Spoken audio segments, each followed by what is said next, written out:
خیلی دوست دارم الان باهات باشم یه جا، بهت بگم دوست دارم بگی چقدر به جا. دوست دارم یواشکی همش نگام کنی وقتی میپوشم لباسم و بگی کجا.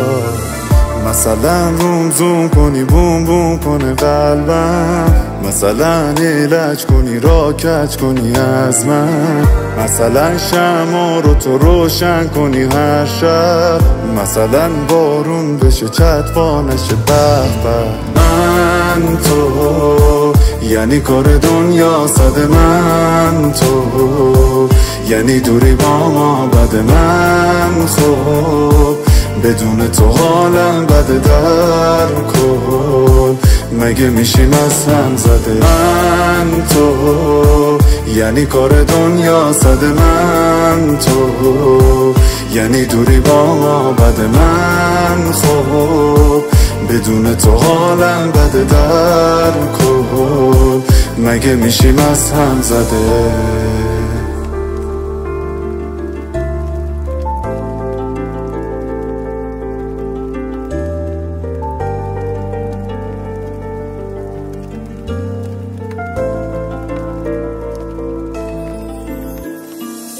من همونم که میخندیدم به عاشقی، عاشقت شدم ببین اونم چه عاشقی.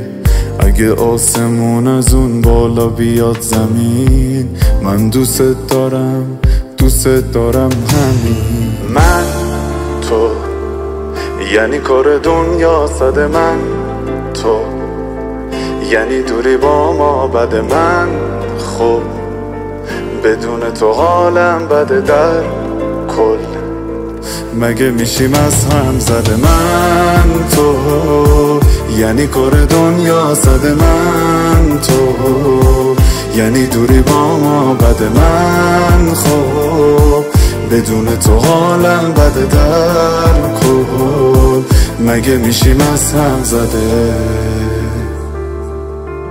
زانکو مسعود جهانی.